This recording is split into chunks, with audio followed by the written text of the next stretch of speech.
Hey friends, welcome back to my channel. Today we are going to talk about my SPFBO MBR.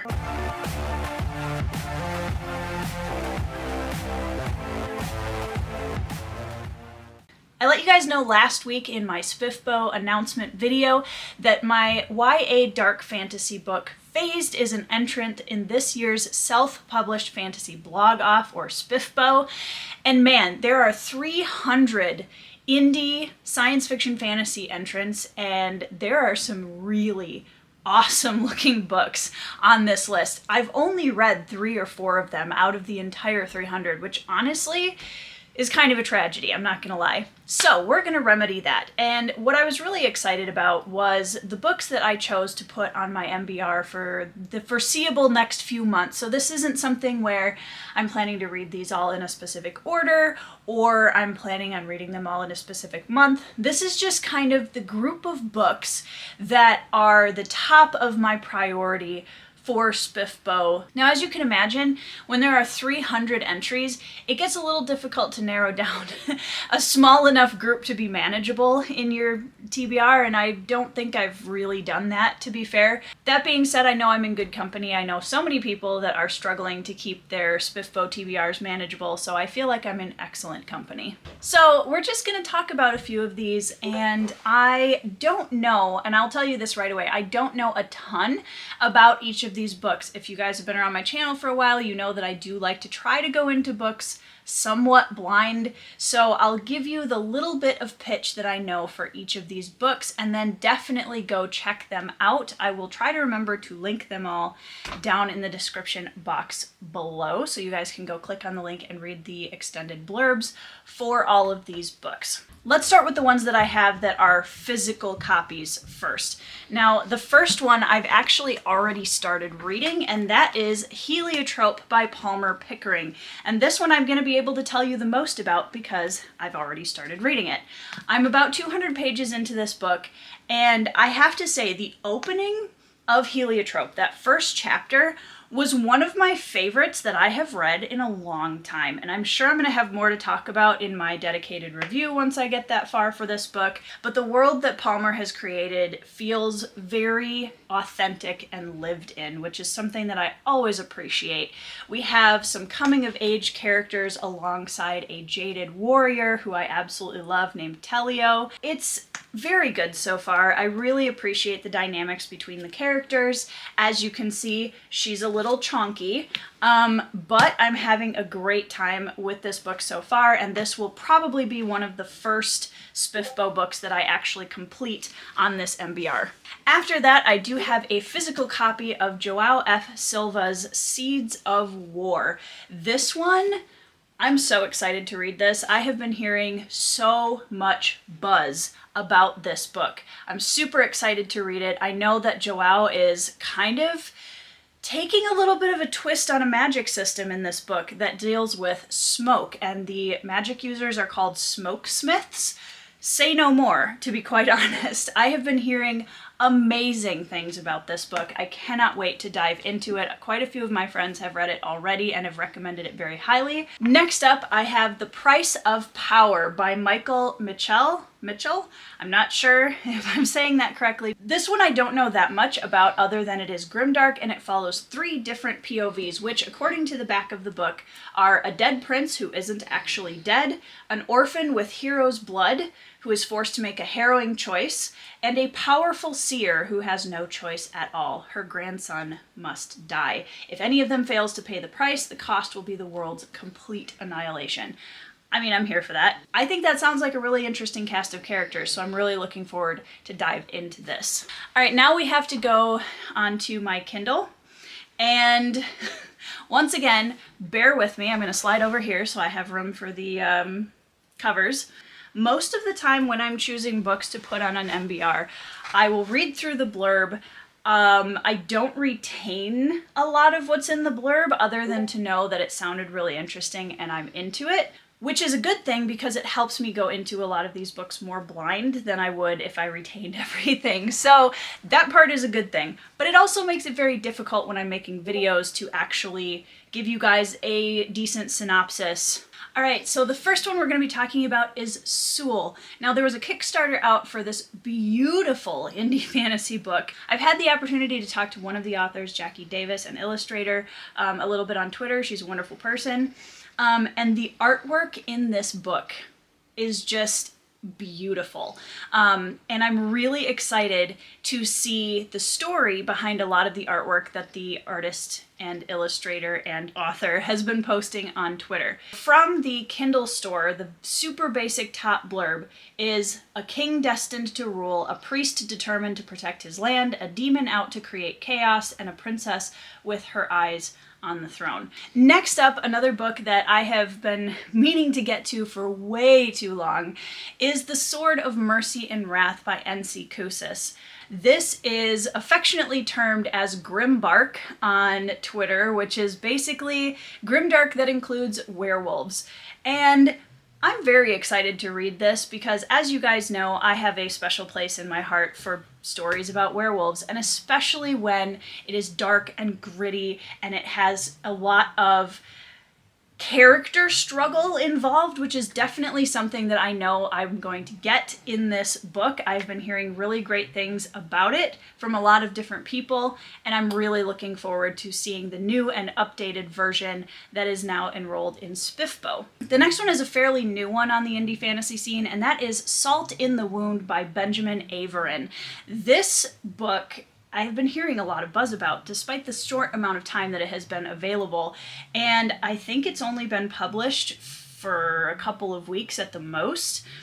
This one has an Arthurian legend base to the inspiration, as from what I can tell. Post-apocalyptic meets medieval fantasy meets revenge story, which I'm 150% here for. I'm very excited to see what all the buzz is about. The next one I'm going to talk about is A Quiet Vengeance by Tim Hardy. Tim Hardy is no stranger to the world of SPFBO. He was, I believe, a finalist with his book Hall of Bones, which I've heard amazing things about, and I have yet to read it, but it is one that I'm very excited to get to. And this entry has been getting so much positive attention. In this book, we follow a main character named Nimsa, who, according to the blurb, is an abandoned child living on the streets, surviving on her wits as part of a criminal gang. Outside of that, we follow the story of Dogen, who is the crown prince of, it looks like, another kingdom, and according to the blurb, these two main characters are linked together by a secret that triggers a story of vengeance, which I'm very excited for. I have heard nothing but praise for Tim Hardy's work from people that I know, and I'm very excited to read this one. The next one on my list is The Fear of Moncroy by Brian Asher. First of all, this cover is just beautiful, and it's the story of a vampiric court that goes completely haywire, and there is a lone survivor. This just sounds so interesting, and I think the cover gives me very almost Renaissance painting vibes, which definitely adds to the idea of that kind of Renaissance period vampiric court. I'm very excited to get to this one. The next one on my SPFBO TBR is Obsidian Awakening by Sienna Frost. This one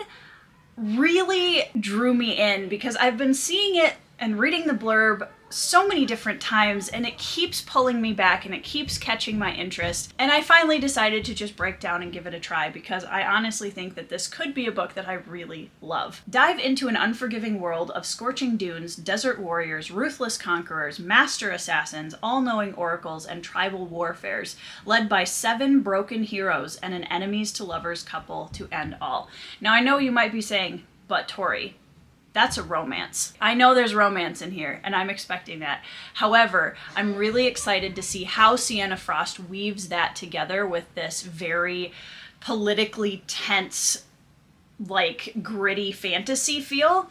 So I am definitely going to give it a try because I am excited to see what she does with it. Next up on my list is The Ring Breaker by Jean Gill. This one was kind of put on my MBR by my good friend Andrew D. Meredith, who is also a SPFBO contestant with his book Deathless Beast. And he sent me this one and said, you need to check this one out. This one says, in the twilight of the old gods, when the last Vikings rule the seas, two cursed orphans meet on an Orkney beach and their fates collide. Loyalty has a price the children pay.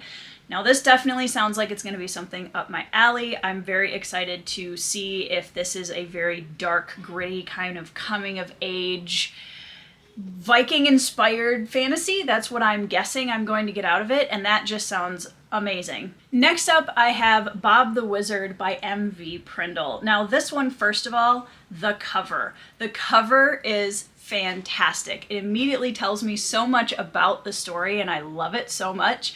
And this one I think is going to be very dark, very gritty. Bob is obviously the main character, and this is a revenge story. I definitely see this book being incredibly character driven, and the character of Bob the Wizard just sounds like somebody who's going to be very deep and interesting beneath all of the snark and the grit that we're going to get from his character. That is my expectation, and I'm really looking forward to it. Next up on my list is a physical copy that I completely forgot to include in the first round, and that is Awakening Fire by Cassidy Failing. This one is a YA wherein there's a world where the ancients have left behind all of these laws that man must follow, and things are kind of falling apart. This one definitely feels like a kingdom survival story. I don't know anything about it other than that, but I have been hearing some good things about it, and I'm definitely excited to check it out. Next up, we have The Way of Renegades by Steve D. Wall. This one is, according to the blurb, an action-packed flintlock fantasy about guns, mages, bards, and dragons. Now, honestly, when this one came out, I loved the cover, I loved the blurb, and I'm really in the mood for a fantasy that showcases bards. That just sounded like a great time. I'm really excited to get to it because I think it's going to be a bit of a switch up from a lot of the other fantasy that I'm reading right now. Next up is A Gamble of Gods by Mitriel Faywood. And Mitriel is another person that I've gotten to know on Twitter, and she's lovely. And this one, I'm very, very curious to see where I land. The cover is absolutely stunning. I know that there are kind of a group of 3 protagonists that we follow, but from what I can tell, it is a first-person narrative from the character of Connor Drew. This one I know is a portal fantasy, and I've heard so many interesting comments about the story that I'm really curious to see how Mitriel merges that kind of medieval fantasy feel into the portal fantasy.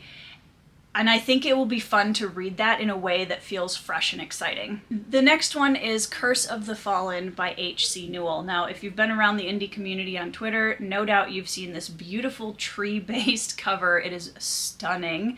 And this one I have had on my TBR for quite a while. The blurb starts out with a very punchy, "This child is not the chosen one, she is a demon to be destroyed." So right away we know that it's a heavy subversion of the chosen one trope. I've heard that H.C.'s world building and characters are really well done in this story, which makes me even more excited about it. This book definitely is going to be a quest for survival from a young woman who has been kind of branded as evil. I'm very excited about this. This one I'm hoping to get some coming of age vibes within that grit and that kind of dark idea, which is something I am always here for. Next up on the list is An Ocean of Others by Joshua Scott Edwards. This is another one that I've had on my TBR for quite a long time, and this one follows the story of Grimm, who is kind of a has-been bounty hunter, or the last bounty hunter of his particular faction. He's survived a lot of unrest and horrible things in the world that he lives in, and now he is on somebody's hunted list.